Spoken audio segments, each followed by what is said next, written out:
আসসালামু আলাইকুম। Bangladesh school and college অষ্টম শ্রেণীর শিক্ষার্থী এবং আমরা 4 নম্বর গ্রুপ, যেটা আমাদের গ্রুপের নাম হচ্ছে নীলকণ্ঠ। আজকে আমরা একটি গালিকা প্রদর্শনী করব, যেটার আমরা বিষয় লিখেছি কলম। এর একটি কারণ আছে।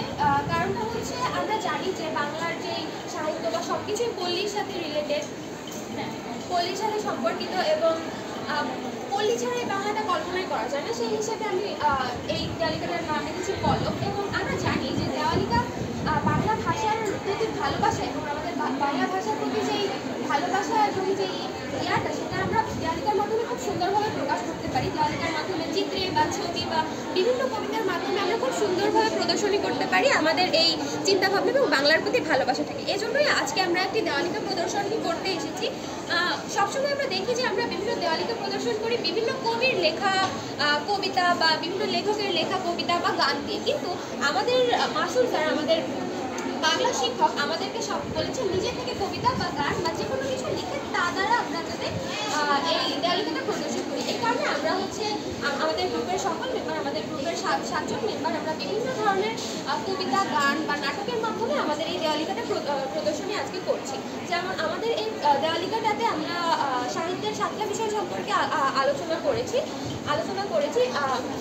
সব সম্পর্কে আমরা লিখতে পারিনি, তবে এখানে গান, নাটক, উপন্যাস, ছড়া এইসব সম্পর্কে কি সেটা আলোচনা করা হয়েছে। যেমন এখানে আমরা দেখতে পাচ্ছি বাংলা সাহিত্যে অবদানকৃত কিছু বিশেষ চরিত্রের ছবি আমি এখানে দেওয়ার চেষ্টা করেছি, জানি না কতদূর পেরেছি। এবং আমার গ্রুপের একজন মেম্বার যে লিখেছে জননী জন্মভূমি, মিথিলা ফারজানা, সে লিখেছে, এবং বিভিন্ন মেম্বার বিভিন্ন ছন্দ আমরা করেছি। এবং আমরা এই দেওয়ালিকাটার থিম বাংলা থিমে করতে চেয়েছি। যেমন আমাদের বাংলার চা আষ্টে পৃষ্ঠে জড়িত, যেমন তারপরে হচ্ছে বাংলার মানুষ রিক্সায় চলাচল করে, বাংলার রবীন্দ্রনাথ ঠাকুর ছাড়া তো বাংলার সাহিত্য অচল। এইগুলো দ্বারা আমরা আমাদের এই দেওয়ালিকাটাকে প্রদর্শন করেছি। যেমন আমি এখানে প্রবন্ধটা এখানে আমাদের করা হয়নি, কোনো মেম্বার করে উঠতে পারিনি। এই কারণে আমরা বিশ্লেষণ করেছি যে প্রবন্ধ কি, উপন্যাসও আমরা করতে পারিনি। এই কারণে আমরা উপন্যাস কি, গল্প কি, এগুলো সব বিশ্লেষণ দিয়েছি। হ্যাঁ, আর এখন জননী জন্মভূমি মিথিলা ফারজানা লিখেছে, সে এখানে একটি কবিতা আবৃত্তি করবে। তার লেখা কবিতা কি আবৃত্তি করবে?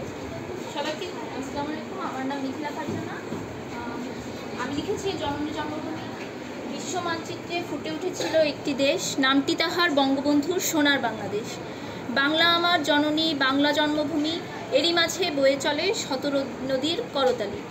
লাখো শহীদের শোণিত সদায় মেতেছিল হানাদার। নেতাজি আমার বঙ্গবন্ধু বলেছিল খবরদার, আর যদি একটি গুলি চলে রক্ত গঙ্গায় ভাসিয়ে দিব হানাদের। বলিষ্ঠ নেতার গরিষ্ঠ সাহসে জন্ম নিল এদেশ, নামটি তাহার বঙ্গবন্ধুর সোনার বাংলাদেশ।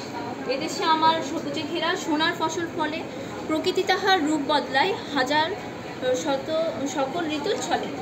তাই তো তোমায় ভালোবেসে জুড়াই মনের ক্লেশ, জননী আমার জন্মভূমি সোনার বাংলাদেশ। এভাবেই আমরা আমাদের দেওয়ালিকাকে প্রদর্শন করছি। সবাই 4 নম্বর গ্রুপে দেওয়াল খুব ভালো হয়েছে, আমাদের অনেক ধন্যবাদ।